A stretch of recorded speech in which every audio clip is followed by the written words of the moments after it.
welcome back to Electric Vehicles channel, my dear friends. I'm Krishna Mandela.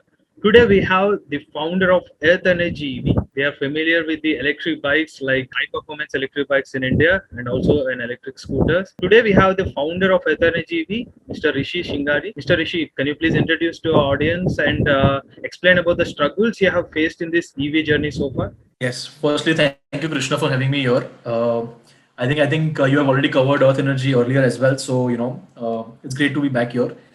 Yes. So I think we had Earth Energy started almost 2.5 years back at a time where the Indian ecosystem was just growing out, right? So there was no Indian-made EVs, or even there not even today there are not many Indian-made EVs in India.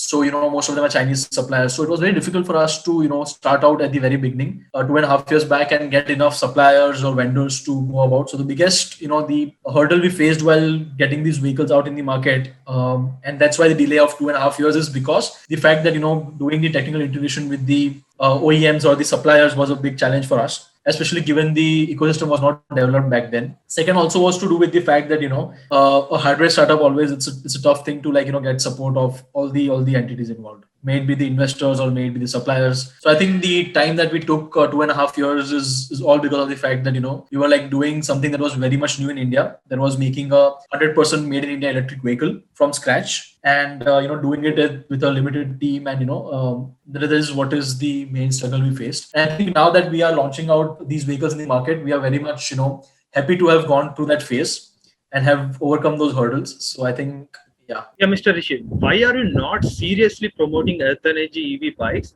which have best features and specs and also most affordable in India? So I think that is to do with the more the fact of the strategy that is we are developing, or we are adopting.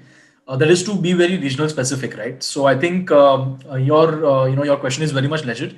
But I think a lot of consumers in Maharashtra and Gujarat are already seeing a lot of advertisements from Earth Energy, being done on the social media and stuff, because we are doing a regional targeting. Having said that, you may also have seen ads, limited ads. The density of the ads which we are doing is focused more towards the towards our comfort zone of Maharashtra and Gujarat first.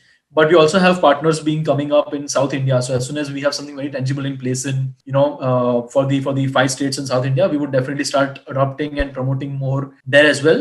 But you would be definitely seeing ads in Bangalore, in Karnataka region as well a lot. But that is to do with more with the company strategy, focusing more towards regional specific targeting first. Coming to your competitors like Revolt RP400, they have claimed with a 3.24 kilowatt of battery pack. They claim to have a range of 150 kilometer range, and one more startup like Remote Electric, they have mentioned like with a single battery pack they can give 150 kilometer range. But why bikes like Evolve R and Evolve Z having a battery capacity of 8 kilowatt hour, not providing more than 100 kilometers of range? So to answer your question correctly, it would be so if you look at our competitors, right? If you look at Revolt, I don't see them as competitors, because getting a bike from anywhere, and selling it in India is not the right approach to take when it comes to the suitability and the reliability for India. India has a very different geography to go out, right? So the road conditions are very different. The temperature conditions are amazing in a way, right? So if you look at we have such a big gradient in terms of temperature adaptability in India, right? So I think Indian ecosystem is very different to go out with, and that's where I would not like to compare ourselves with 3 kilowatts of RV400 versus our 8 kilowatts, right? Because what we are looking at Earth Energy vehicles is petrol equivalent performance, petrol equivalent comfort, and electric equivalent cost. So if you look at the Earth Energy vehicles, you would get a performance very much equal to a 180cc motorcycle in terms of everything, right? So it's defined, it's made ground up for that. Now coming to the range perspective, 8 kilowatts giving you 100 kilometers of range. That's the true range, right? So as per the ARI figures, or our authorized WLTP figures, we are crossing 260 kilometers worth of range. But it would be very much deceptive for us to sell a vehicle at 260 kilometers range and say that these vehicles can do 260 kilometers at an eco mode, right? Who rides at eco mode? Why would you ride a vehicle at 40 kilometers per hour top speed when you actually have 110 kilometers per hour top speed, and you can actually go at that speed, right, very comfortably? So what we are basically trying to do at this point is to promote the true range. And if you give more than that, people are happy with it. But if you give 260 of range and only give only 100 kilometers of usable range, that's stupid of any brand to do it. So I think we are trying to take an approach where we want to be true to what we say. And I can say very proudly today that I almost weigh above 100 kgs. But when I'm riding my Earth Energy Evolve R at 110 kilometers of top speed, I get 100 kilometers of range guaranteed. And if someone of Krishna's weight would ride it, he would easily cross 200 kgs of to 200 kilometers of range. So I think we want to be sure that we are not deceptively selling a vehicle and collecting your. We don't want to be doing that at all, right? So that's a hassle for everyone. It's a hassle for us as a brand, our dealers, and the consumers is the biggest problem, right? Because you have actually bought that vehicle with a 200 kilometers, per se tag, and you don't even get 100. That's a blemish on our part. So we want to make sure that we give you what we say, and that's why I want to make sure that we give you 100 kilometers true range. And your top is how good you drive, or how well you do it. But I think the time when the Evolve R, Evolve Z deliveries start by the mid of the August, September, that's when you'll start seeing the consumers speaking for themselves what range they get, and that's what the true test of our technology and our claims is going to be. I think a while ago you mentioned about the comfort. You don't want to compromise in terms of comfort. But one of our subscriber asked, like, not just this particular bike, why they are compromising the seat size. See, why they have to give enough seat size for a rider and a pillion. But if you see most of the electric bikes today, they don't have enough space in case your bike also. Why you are compromising on that particular fact? I think if at all you were to see the real bike, right? So what you guys have seen today is the photos or the renders of these vehicles, right? So they are pretty deceptive. To give you an example, our Evolve Z, that's the equivalent of a 180cc motorcycle in the market, has been dynamically modeled and designed in a way to be very much equivalent to a petrol vehicle. So if at all you were to be using a Bajaj or a Hero or a Honda, motorcycle, the same seat size is what you are going to be getting in our vehicles as well. To say about the Glide Plus, we are actually segment first to give you a longer seat base than any other electric high-speed scooter today in the market. So we are at least 12 mm longer than Ather in the seat size. We are way bigger than Okinawa in all the ways. Not to mention them obviously, because in the high-speed segment they only have two offerings. But then just to make sure we are very much in tune with the traditional petrol vehicle seat sizes, or even better in most cases. So the Glide Plus is definitely going to have a better seating capacity and a very ergonomic seating posture and comfortable position as respect to any other petrol scooter in the market. So on the comfort wise, we're not compromising on the seat size. The pictures may be deceptive, but the seat size is very much similar to the normal petrol vehicles. So coming to one more point, like you have mentioned that these vehicles are 100% made in India. But why this vehicle so far doesn't eligible under FAME 2 scheme subsidies? Yeah, to answer your question, it is to do more with the fact that we got the homologation for the Glide Plus done almost a year and a half back. So back then, our motive to do this was not to get the FAME 2 and go to the market immediately. So we actually saved a little bit on the homologation back then. But then in the month of August this year is when we'll be starting to get the subsidies as well on the FAME 2 as well.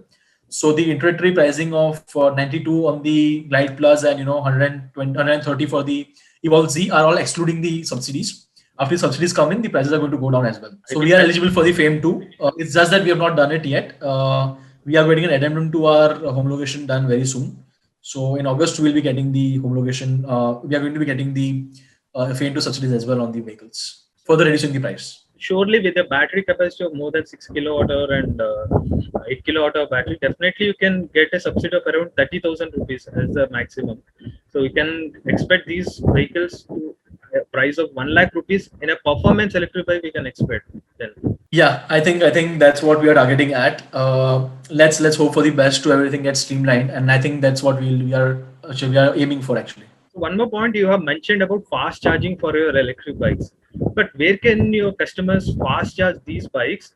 Is it just the public chargers, or Earth Energy EV is planning to install charging stations?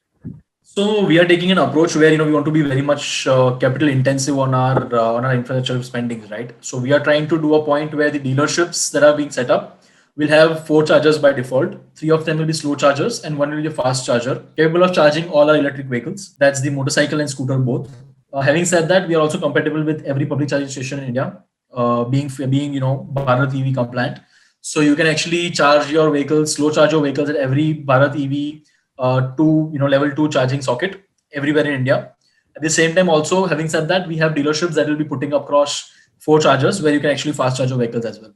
I have a few questions from the subscribers.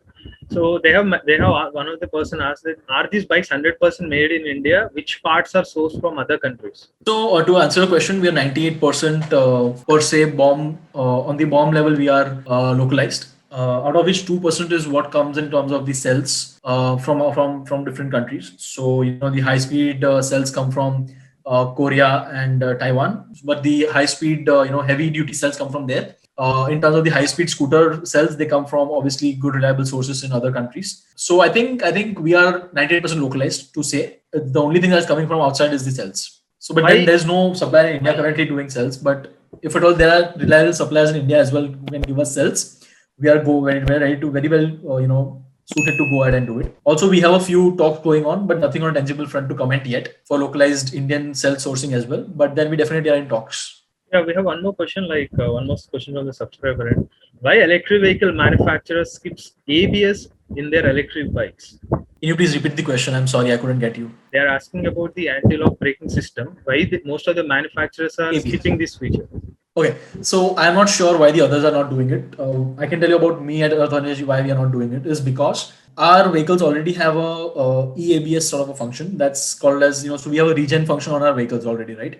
But we also have an electric anti-lock system on the rear wheels which are connected to the chain or the belt that can actually help us to regulate the skidding of the vehicles. So if at all it acts very much like a similar to an ABS, but it's not an ABS obviously. It's a electric variant of that where we actually control the regen to give you an effect of not let your wheels skid. So we give pulses of power to the wheels when the brake is already applied, so that your vehicles doesn't skid. So I think we have an ABS alternative in place that helps us reduce the cost.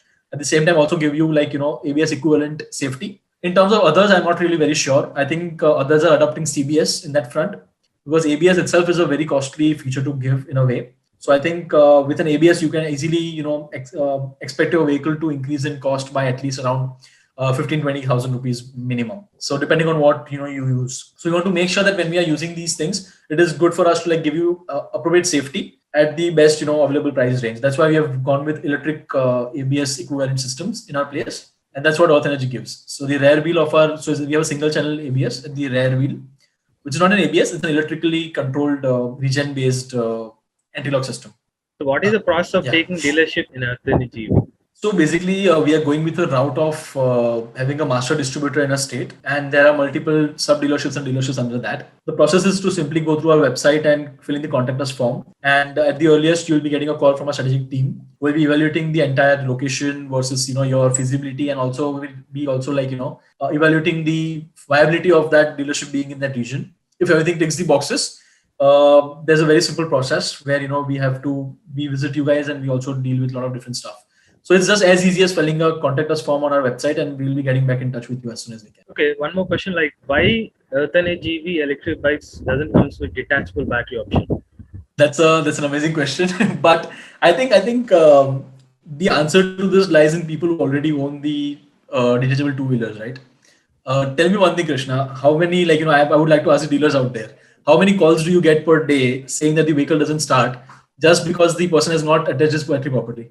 We as a dealer, when we started it out, got so many calls per day saying that the vehicle doesn't start, but it's as easy as just pushing the connector a little bit more. So I think it's to do more with the fact that there's ease of use to take the batteries home, but then there's so many downsides to it. Second is the incessant noise of the battery moving in the vehicle. I don't know how many Chinese scooters today have a very good steady battery on the vehicle that doesn't make sense, doesn't make sound. Be with the fact that our Glide Plus scooter comes with a 3.2 kilowatt battery pack. So that battery pack itself would be weighing somewhere around 23-24 kgs. So how many of you guys would be comfortable carrying a 24 kg battery home every night, and also at a risk of it falling down anytime from your hand and putting on your leg? It's going to be tough for you to do that every day, right? So we want to make sure that we are very practical. Also, our continuous current on the vehicle is somewhere around 80-90 amps, and we can go as high as 120 amperes as well on the scooters as well. So when we are looking at so much of power going through, we need high power connectors, which are not very easy to detach and attach. And also if it's not attached properly, it can cause arcing problems, and a lot of different problems can arise. So we cannot give you a feature to compromise on your safety as well. So when you're talking about 28 kg battery pack, it's difficult to carry first. Also, second is to the safety in terms of the mating of the connector is very important because we are working on very high power. So we want to make sure that safety is a utmost priority when we make these vehicles, and we don't want to compromise on the safety in any way. So the major reason to eliminate the swappable battery was to do with the fact that we don't want to compromise on safety. Okay, this is one more question from the subscriber. And is it possible for you to bring an electric two-wheeler with 100-kilometer range, 60-kilometer speed in 40,000 rupees? Okay. So firstly, to answer this question, we do only 100% Indian-made EVs, right? I don't know if at all there's currently a Chinese EV in the market that can give you, 60 kilometers top speed at 100 kilometers range in 40,000 rupees. So to answer the question, frankly, we cannot really give you that in 40,000 rupees. I think somewhere around 60, 70,000 we can definitely try. But I think that's a good, point to put out from your side that, I think we can do it at 60, 70,000 rupees, not at 40,000 rupees for sure. Finally, this is kind of one question you can take. You can answer this or not. For example, if you want to buy an electric scooter, one electric scooter and one electric bike in your home, apart from Athena GV, what vehicle you want to buy in this market? I think I would love to own, so I cannot answer the Indian ecosystem because there's not much options available in that price segment. But I would love to buy the Etergo app scooter. That is supposedly also the Ola app scooter now. So I would love to have that once. Also, in terms of the motorcycle, I would love to own a Zero SR.